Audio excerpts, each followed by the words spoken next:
नमस्ते, कैसे हैं आप सभी?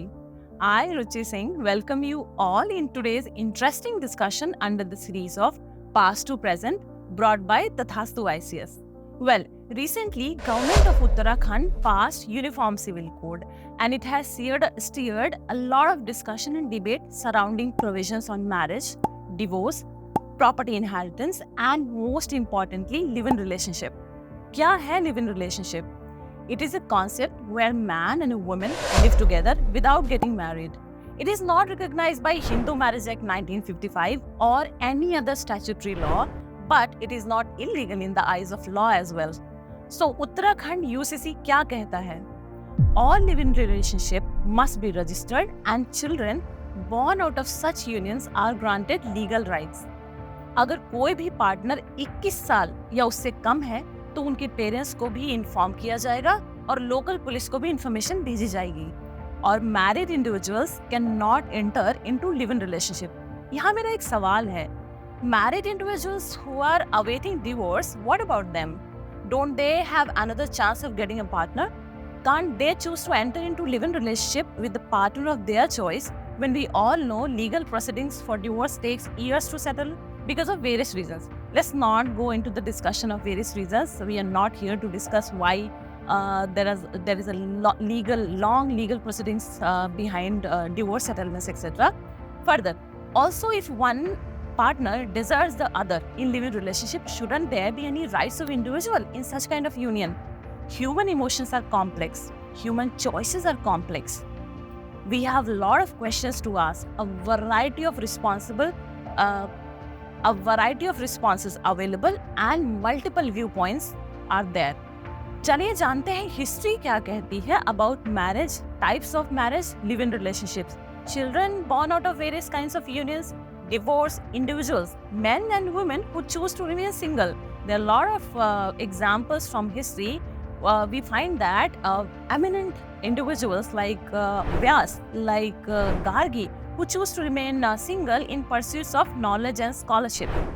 आपको क्या लगता है, ये सब कॉन्सेप्ट मॉडर्न है, नए हैं? नहीं। स्क्रिप्चर्स जैसे कि महाभारत, उपनिषद, धर्मसूत्रास, कामसूत्र, मनुस्मृति, अर्थशास्त्र and various ancient literature and writers have extensively talked about these. चलिए इतिहास के पन्नों को टटोलते हैं और जानते हैं क्या कहते हैं ये इन सब के बारे में। महाभारत आदि पर्व चैप्टर 122 में पांडु कुंती को एक स्टोरी बता रहे हैं। स्टोरी क्या, रियलिटी बता रहे हैं कि अनटिल रिसेंटली, जस्ट उनके टाइम से पहले, वुमेन सिर्फ घरों में कन्फाइंड नहीं थी, वो बाहर जा सकती थी और अपने इंक्लिनेशंस को फॉलो कर सकती थी बिना हस्बैंड्स या रिलेटिव पे डिपेंडेंट हुए। इसे सोशल सैंक्शंस भी था और इसलिए if a married woman went away with another man, she was not looked at poorly and husbands were not supposed to be jealous as well. ये सब changes, but ये सब change हुआ because of a boy named Shvetaketu, who became so upset seeing his mother live hand in hand with a strange man. He raised this to his father and upon this, his father said, there is nothing wrong in this, but he was not pacified with this, and when he grew up, he tried to impose rather an asymmetric social reform, which specified that married women should remain monogamous without imposing any restrictions, however, on married men. Pandu goes on to add that even in their times, it was customary for marriages to be open in certain places like Uttar Kuru. Interestingly enough, मैं आपको ये बात बता दूं कि जो उत्तर कुरु है उसको कई स्कॉलर्स जैसे कि हार्वर्ड प्रोफेसर माइकल विजल ने उत्तराखंड से आइडेंटिफाई किया है, मॉडर्न उत्तराखंड से आइडेंटिफाई किया है। जी हाँ, of course this is still debatable whether such kind of practice was there in entire जगफल region or not, or it was confined to a certain place only. Now because open marriage was common, so there had to be various provisions for children born out of such affairs. First, mother had to identify the child's father and the alleged father will bear all the responsibility of the child. We see this in story of Mahabharata Adi Parva chapter 5 में an eminent sage Bhrigu's wife Puloma went away with her ex-lover for a short period of time. When she returned back, she realized that she was pregnant with Bhrigu's child. And when she told it the information about her pregnancy, Bhrigu accepted it and he took all the responsibility. Then there are other types of marriages talked in Mahabharata. contract marriage, when one party gave up all rights on future children. For instance, Arjun's marriage with Princess of Manipur, and Arjun gave up all the rights of the children born out of it, and that is why he could not ask the son to join him in Kurukshetra war. And then there is Gandharu Vivaha. This is mentioned in host of law books like in Dharma Sutra. Budayana says that Gandhar Vivaha is praised for various reasons. Because it is based on mutual affection. Vatsayana also has good things to say about Gandhar marriage in the Kama Sutra, saying that as they are based on previous love, they had a greater chance of happiness. Gandhar union also features prominently in Brihat Katha, in some plays like Bhasha such as Avimarka, and in Dandi's novel Dash Kumar Charita. Sanskrit literature is full of accounts of such unions as well. They involve romance, but also some elements of uncertainty and danger. For instance, in Kalidas' famous play Abhigyana Shakuntalam, Shakuntala enters into a Gandhar union with Dushyant. However, Dushyant has to leave soon, and when a pregnant Shakuntala later goes to see him, he publicly denies to know about her. Obstacles come up when the girl's parents somehow find out. They would be reluctant to accept the marriage. These crises were always resolved happily, usually by the male partner doing something that would prove his worth in the eyes of the woman's parents. An actual real-life instance of such occurrence is about an 11th century Kashmiri poet Bilhan. While he was the court poet of a king, the Bilhan and the king's daughter entered into a Gandhar union. The king was obviously furious with this secret romance, and he initially wanted to execute Bilhan. However, Bilhan then composed and recited a beautiful series of poems called Chaur Panchasika, that is 50 verses of a love thief, about his romance with the princess. Impressed with the quality of the poetry, the king forgave him, and he happily gave up his princess to get married to Bilhan. And then there was another type of union in which woman asked the man to elope with her. It is discussed by Manu in Manusmriti, and he is considered to be an ultra-conservative. He says that if a girl is old enough, she could choose her husband of her choice, and blame will not be imposed on either of the persons, or the girl or the boy. We all know the story of Prithviraj Chauhan, who eloped with Sanyukta. And then in Kama Sutra, Vatsayana dedicates an entire book, that is book 3, to counsel people, both men and women, who want a love marriage. He advises them, if they go for Gandharva unions, on how to subsequently obtain the parents' consent. He advises the couple to procure some kusha grass, light a fire and walk around it.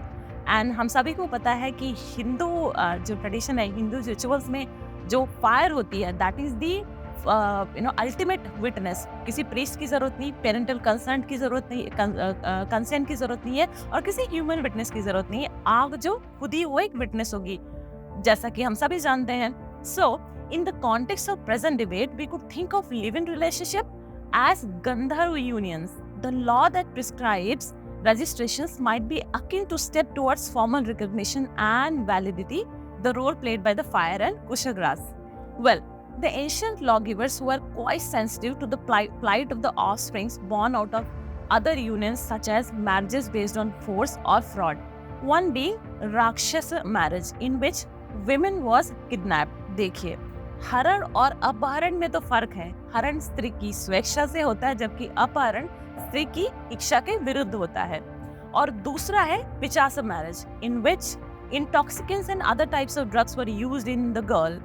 अगर हम देखें तो आज के modern जो date rape के कई issues, हमने कई इवेंट्स देखे हैं, वो मॉडर्न डेट रेप के साथ इसको इक्वेट कर सकते हैं. So the authors of the Dharma Sutras never approved of these kinds of marriages, but the purpose behind recognizing these as forms of marriage was to provide some legal protection to children born as a result, to legitimize them and to improve the position of abducted women so that she also had rights. Obviously, there were still loopholes and it was an imperfect system. But interestingly, some provisions of the proposed live-in laws in current times are meant to protect the rights of women and children. For instance, if live-in couples register, any children born would be considered legitimate, and in this case, the woman would also be able to legally claim maintenance from her male live-in partner. Ancient text also discusses issues of divorce. One such text was written by Chanakya, also known as Kautilya, the mentor of Emperor Chandragupta Maurya. He wrote Arthashastra, a famous manual on political science and law. In Arthashastra, that is book 3, chapter 3, it is allowed to have divorce when both spouses feel a mutual enmity. That is Paraspar Dveshat Moksha.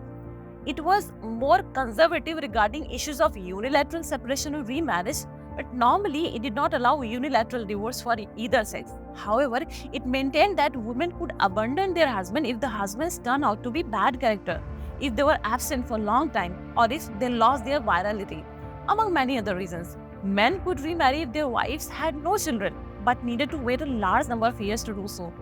If they remarried before this period, say 12 years, they not only needed to compensate their wives financially, but also had to pay a fine to the state. Women could also remarry if their husbands were absent for a long time, that is, say 10 months without any news. And so could widows. Book 3, chapter 2 to 4 in Arthashastra talks about all these things. In fact, even the Rig Veda mentions widow remarriage in its famous burial hymn. In spite of all this famous emphasis on marriages in our ancient texts, getting married was not essential. In fact, many women and men were respected greatly despite never marrying. There were several female scholars on this list, including Gargi, Sulabha, Vadava.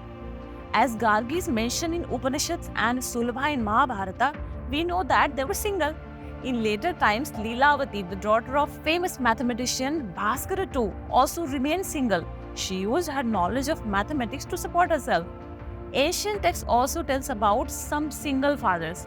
The famous of these is probably Vedavyas himself, the author of Mahabharata. Many Puranas recount how Vedavyas raised his son Sukha on his own and never married. Drona's father, who was from Bharadwaj clan, was also unmarried. One could say we have come to a full circle in a society as a society. In ancient times, our society was obviously very fluid, as we have seen through various examples just now, with different people making very different decisions with regard to their personal lives. An amazing variety of marriages and other unions dealt with this situation. Similarly, it did entail a lot of complex problems, and lawmakers and thinkers had to deal with these. At some point, society became much more rigid, conservative, and homogeneous in these matters. However, now we're again at a point where different people have different lifestyles and different beliefs. Not surprisingly, our laws have to adapt to account for complexities inherent in such variety.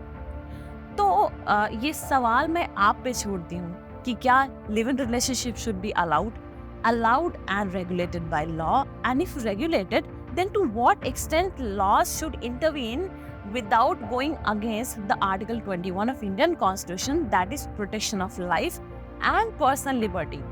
क्या जो practices ancient या medieval period में prevalent थी, उनसे हमें प्रेरणा लेनी चाहिए या उन practices पे question करना चाहिए कि क्या वो आज की society के demands और needs को देखते हुए उनमें बदलाव करने की जरूरत है? क्योंकि अगर हिस्ट्री देखें तो सोसाइटी में तो इविल प्रैक्टिसेस भी थी, जैसे कि सती प्रथा, चाइल्ड मैरिजेस एक्सेट्रा। इन्हीं सवालों के साथ मैं आज का past to present discussion conclude करती हूँ। आपके कमेंट्स, आपके व्यूज, आपके जो विचार हैं उनका मैं स्वागत करती हूँ कमेंट बॉक्स में। Discussion is important, debate is important, be it any topic. So I'll see you in another discussion. Till then, keep reading, enjoy the process of journey of UPSC preparation or anything you have you're trying to achieve in your life. Till then, all the best and Tathastu.